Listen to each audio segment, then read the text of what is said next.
Hello and welcome to the Early Career Frontier.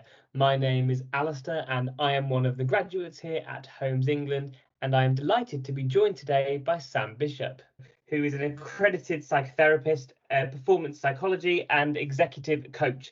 And Sam and I met in May 2023, I believe, when he gave a fantastic session to the 2022 graduate cohort at Holmes England. And I think it would be fair to say that we all left feeling fairly inspired by that. So it's a delight to have you here today, Sam, and thank you for joining me.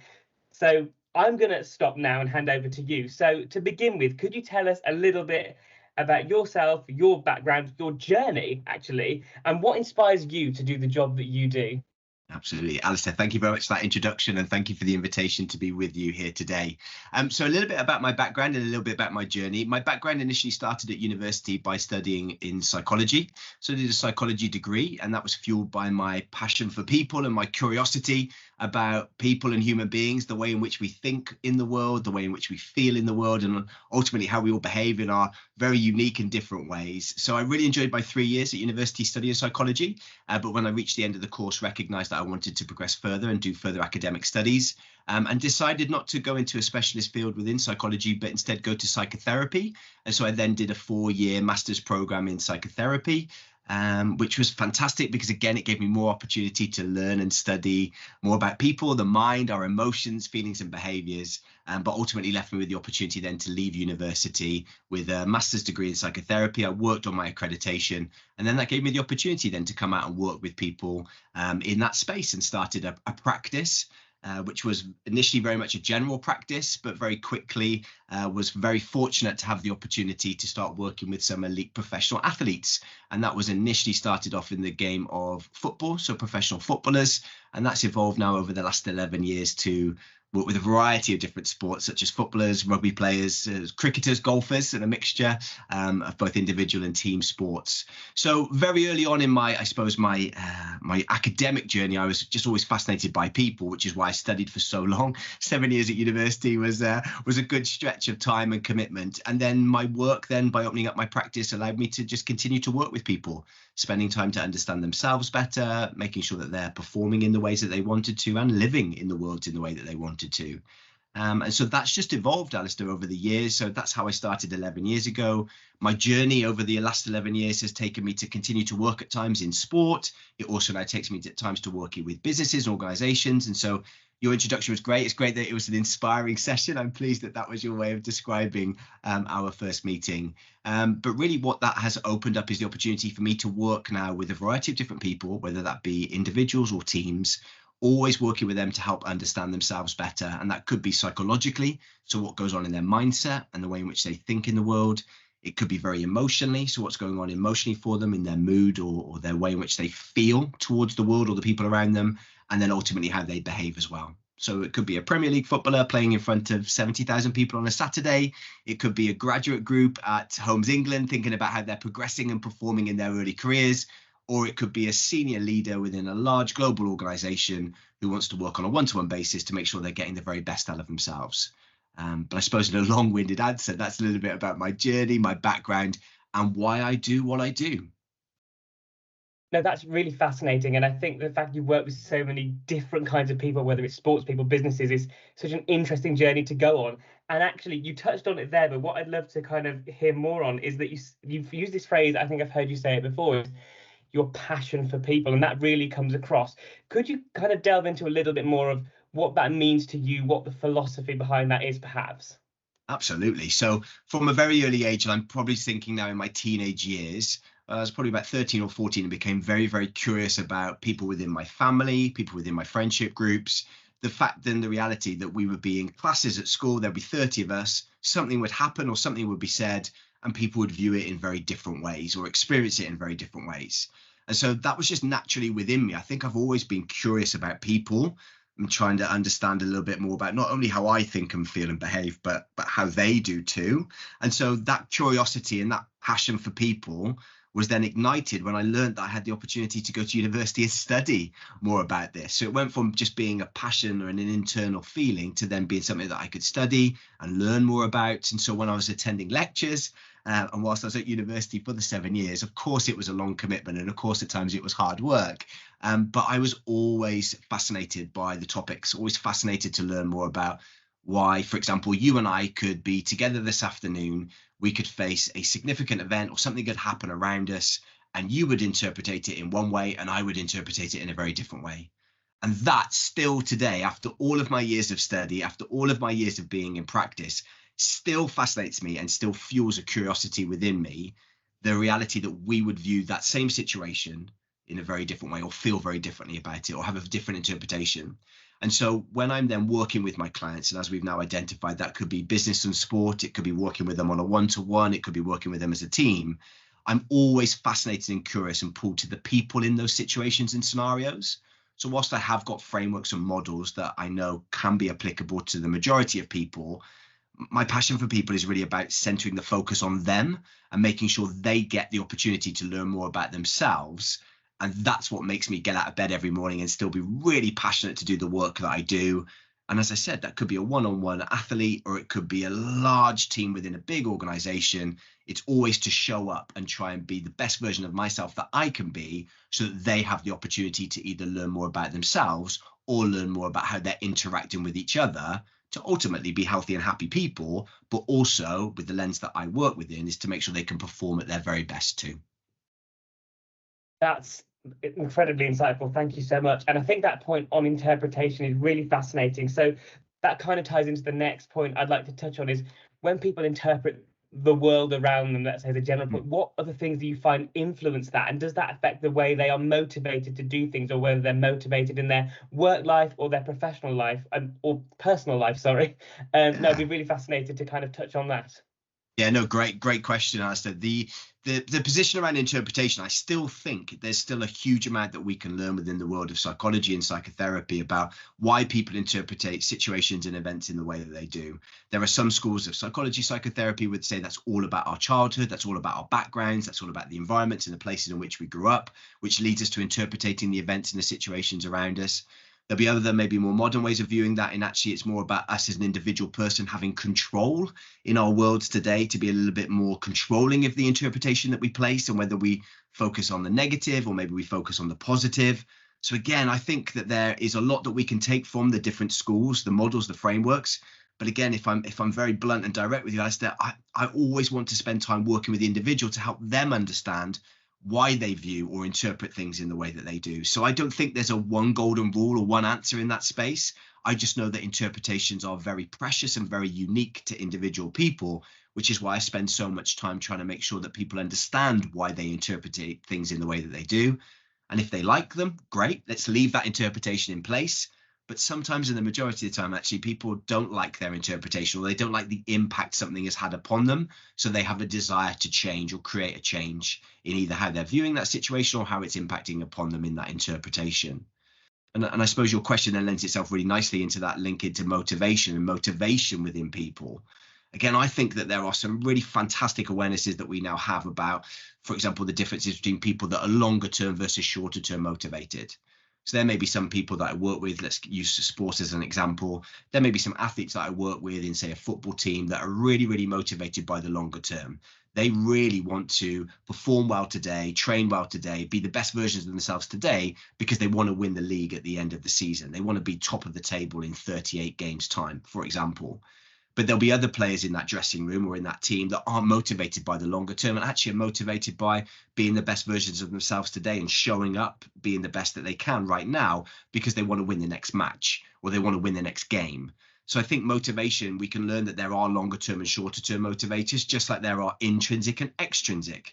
Getting to work with a variety of clients now if we give an example from the business space, there are some people that will have turned up at work this morning, Alistair, they'll have wanted to be the very best version of themselves, be motivated as high as they can be, because they get an intrinsic impact from showing up at work. They love the passion, the growth. They find their work enjoyable. They find it fun. They're really committed to the cause or the passion behind the topic. And there will have been other colleagues and other people maybe within that same business that will have showed up at work this morning and been extrinsically motivated. They were motivated to work hard today because they wanted the promotions, the bonuses, the pay rises, maybe the sales incentives. And so whilst we can think about motivation from some of those maybe categories or lenses, longer term, shorter term, intrinsic, extrinsic, I think we also need to think about it in a little bit more of a fluid way. Some people listening to this podcast today will potentially have been motivated a few years ago by the longer term and maybe extrinsically. So they were thinking about a 5-year plan and they were thinking about all the rewards and benefits that they could receive by working hard. But that doesn't mean that that's the same today. Over the last 5 years, their life might have changed, their interpretations, they as a human being might have changed. And so now they might be more intrinsically motivated. And rather than thinking about a 5-year plan, they might actually be more motivated to think about what they can do in the next couple of months or maybe the next 6 months, for example.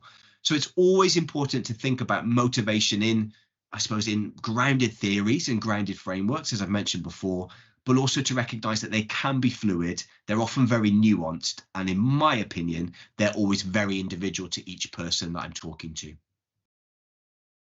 That is really fascinating, that fluidity you talk about around motivation, how it's so different for different people. It really had different strategies for maintaining that level of motivation. Can you go into a little bit of detail about the general kinds of strategies people might use to keep up that motivation, but equally how people might go about avoiding the opposite maybe, which might be procrastination? So what kind of general strategies do you see and observe in others when kind of dealing with this kind of thing? Yeah, no, good question again, Alistair. The reason why I think it's such an important question and why, if it's okay, I'm going to take a little while to answer it, is because firstly, I think it's important that we marker the reality that there are two types of motivation from my perspective. The first layer or type of motivation is the motivation that gets us to start an action or a new behavior or engage in a new habit or routine. People listening to this episode will be very familiar, I'm sure, with New Year's resolutions. January the 1st, that first layer of motivation. I'm going to do this year. Or I'm going to create this opportunity this year. Or I'm going to set myself this challenge this year. And that's great for people to be able to be initially motivated, what I describe as layer 1 motivation. But it's also really important that we think about the reality that we need layer 2 motivation to be in existence and to kick in as well, which is when those New Year's resolutions, initial energy is softened, maybe evaporated, maybe it's January the 31st, maybe it's February the 5th, maybe it's March the 12th, wherever it is in the year, we need that second layer of motivation to keep our actions and behaviors maintained or more consistent. And that's where I see a variety of different techniques, and I'll share them with you. For some people, getting that first layer of motivation, a great technique for them to actually apply at that time is to get them to have real clarity on focus on what they want to achieve. So before we worry about maintenance motivation, let's actually decide on the destination that we're going to try and achieve, or what destination we're trying to reach. Because if we know where we're trying to end up, we can actually then start to think about becoming motivated to take the journey to reach that place. One of the other things that can be really valuable at that point in time is to not only think about what people want to achieve, maybe how they're going to do it and when they're going to do it by, but one of the things that I talk about with all of my clients in every goal setting session is making sure they spend time connecting to the why it matters to them. So many people will have set goals thinking what, how, and when. What do I want to achieve? How do I want to achieve it? When do I want to achieve it by? And that's a great technique on one level, but it doesn't reach the depth that I like to reach with my clients, which is what do you want to achieve? Why do you want to achieve this? How and when are you going to go about achieving this? And why is that important to you? And it's been my experience over the many years now that I've been working with my clients in both spaces of business and sport, is that if we can connect them to that deeper sense of why it matters, why it's important, then that initially ignites the motivation for them to start their new patterns of behaviors or habits and rituals, and also lends itself to the second layer of motivation, that maintenance and consistency. Because if it matters to you on the 1st of January and it still matters to you on March the 5th, then it's my belief you've got more likelihood of it becoming an embedded way of being or a new habit becoming established than if you just had an initial wave of motivation on January the 1st. I know there'll probably be many people smiling as I'm saying that, because they'll have recognized that they had the initial motivation, they knew what they were going to achieve, how they were going to go and do it, and when they were going to do it by, but because they didn't have enough time or focus on the why and digging a little bit deeper, then they struggled. So I think a real top tip with any form of motivation, or anybody that's listening to this that may have struggled with motivation, is actually to spend time thinking why this matters. Why is it important that you're setting this goal for yourself? Or why is it that you're making these changes in your lifestyle or your professional performance? Because if you know your why, then I think it means it makes it matter. And if it matters, then you're more emotionally connected to it, and then more likely to continue and be consistent when those times of struggle and challenge hit. I think that kind of touching on that why is so interesting because as you say, it gives you that emotional connection. So when you've seen somebody and observed individuals who have achieved that motivation, what would you say are kind of the behaviors that, generally speaking, you would notice in an individual who's achieved that? And does that impact their well-being, at all? One of the things that I would say I regularly see with people that have been able to achieve that deeper sense of why, or the connection to their why it matters, is it feels like for me it lends itself or interpretates itself then into a deeper determination. So they don't suddenly become people that have no distractions. Earlier, you mentioned procrastination. Some of the most successful, highly motivated people that I've ever worked with and continue to work with are not people that have managed to evaporate procrastination or the desire to have a lazy day or to not fulfill a commitment or a new action or behavior. They haven't found the magic pill to avoid those challenges or those disruptors, but they found techniques to overcome them or find a way to navigate them when they strike.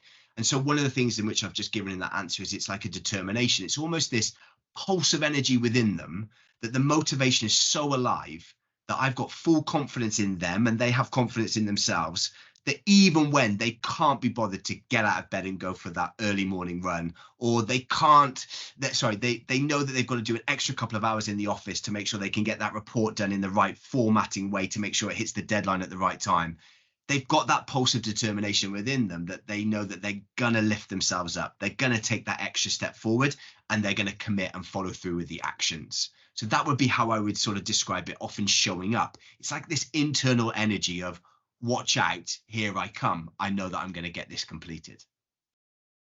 No, that's really, really fascinating. And dealing with that kind of, yeah, that idea of kind of procrastination, how you get out of those habits is really interesting, and having that just motivation to kind of meet that deadline and holding yourself to account. I'd be interested to know kind of on that point, because I think getting to that why, people can sometimes find that quite difficult. So what would be, do you think, the greatest challenges in identifying that why and kind of avoiding procrastination, but also accepting that sometimes you need to rest? Yeah, no, absolutely. And I think what you've started to do by forming your question, Alistair, is identify often one of the pitfalls that people fall into. I think people will initially become highly motivated and they'll feel like they must give absolutely everything of commitment to that cause or towards that action. That means that they can initially have high levels of success, but it becomes draining or it becomes exhausting, or they start to find that their energy levels drop and therefore procrastination has more opportunity to strike and distract them away from the cause. So for me, with everything that we're talking about today, but particularly around this idea of managing motivation or keeping it in a healthy zone, it has to be done with balance. And there has to be the opportunity to rest and recover rather than just going through to a full position of exhaustion and sort of tiring yourself out. So one of the things that I would encourage all of my clients to do, and it's regularly something that I share with them, is to not only plan those moments of full commitment and engagement with the task or the project that they're trying to complete, but also where's the fun? Where's the time off? Where's the time to rest and recharge? That can be done in really healthy strategic recovery formats, such as things like diet, exercise, sleep, breath work, mindfulness, for example. All of those things are great, but they need to make sure that they are in balance with the commitment, with the push, with the thrive, and with the commitment to energy as well. Because it's my understanding, and it's been my experience many times, people, without using the phrase in this sort of inappropriate way, would push themselves to burnout and end up becoming burnt out because they're not allowing themselves to think about it in that more fluid, balanced way. So it's really important that you maybe give yourself permission at times to procrastinate or to have a restful day. It's not lazy. It's not necessarily you being unmotivated to have a day off or to take structured time out of your day to go and exercise, walk, socialize with friends, have a nutritious, enjoyable lunch, maybe away from your screen, out of the office, maybe getting out in nature. That doesn't mean you become unmotivated. For me, I actually think that enables you to be a higher performer more consistently because you've got a greater level of balance. Now that makes so much sense. And actually, I'd like to kind of carrying on that theme of balance. I'd like to talk about, you say you have a passion for kind of working with sports people and with business people, and Yeah. actually that kind of idea of balance between the motivation and procrastination. Although, as you said, everybody's very much an individual. Do you notice certain trends in the sports world or the business world about how people find that balance? Yeah, it's a great question again, Alistair, because I think for everybody it's going to be unique. But one of the ways in which it could be done, for example, using a technique that's well established, it's been well publicized, is the Pomodoro technique. So the Pomodoro technique of being focused, having a timer of working for, say, 25 minutes, and then having a 5-minute break. Having 25 minutes of focus work, having a 5-minute break. Now, some of my clients love that approach. That works really well for them. Short burst of focused energy, 25 minutes, and then take a break.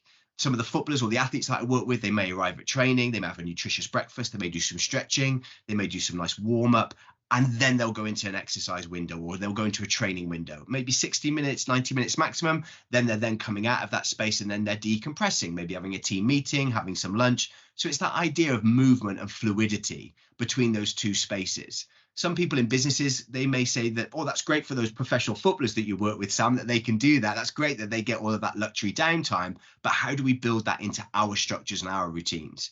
And again, I think that at times it maybe takes a little bit more work within the corporate or business settings to create those structured times. But it's my fear for people, if they don't set them in, then what they can find is they're just ending themselves up in back-to-back meetings. And then it could be that they start their day, for example, at 9 a.m. and before they know it, it's 12:30 and they haven't had a break. They haven't rehydrated. They haven't had any time away from their screens because they've just been in back-to-back meetings. Maybe some people then eat their lunch at their desk, Alistair, in front of their emails, or they're replying to their messages and they're not even taking a break then. Okay, I'm having my lunch, Sam, but you're not taking an actual break. You're just doing more and more work. And then they go into the afternoon and then there's another set of back-to-back meetings. And so it's my encouragement for them to think quite creatively. It could be a way of trying to building 10-minute breaks between different meetings, maybe doing a 50-minute meeting rather than a 1-hour meeting.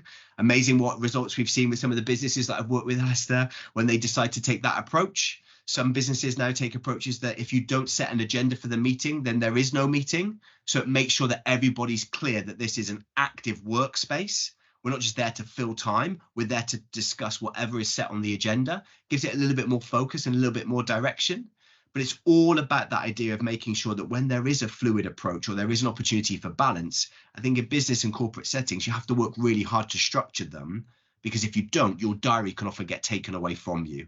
And so if you're giving yourself a 30-minute lunch break, or you're giving yourself a morning break and an afternoon break, block it out in your diary. Don't leave it as empty space. You're nodding your head, and I know this happens with many of my clients too, is that if they leave a space in their diary, someone pops along and puts a meeting into it or puts a commitment into it.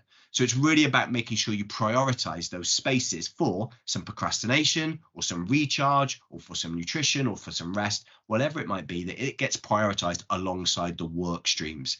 Because it's great for you to be able to be effective and highly productive, but I don't know if that's possible on a consistent basis for 8-9 hours, 5 days a week. Sometimes with some of my clients, I say they're working greater hours than that, and they're not giving themselves the structured breaks that they need to be able to procrastinate, decompress, rest, recharge, for example. So it's really important to think quite cleverly about how you structure that time in. It sounds as well like it's about being quite disciplined with it as well, because one of the reasons I was smiling then is because you caught me out of it, because I put some time in my diary, but I'll just have a look at my emails while I have some beans on toast over lunch, and there it is, exactly that. So Yeah. you know, there's definitely stuff I can do there. I can very quickly identify it. But I'd just like to kind of go on to one, I think, final point. Really, a lot of the people kind of listening to this podcast will be in the early stages of their career, although it's very much for anybody to listen to. But as kind of early career professionals, finding their feet and finding that balance between motivation, procrastination, accepting that there's going to be ebbs and flows, what would be your, I guess, one biggest piece of takeaway advice if we were to take anything away from this episode? It would be to make sure that they work out what works for them.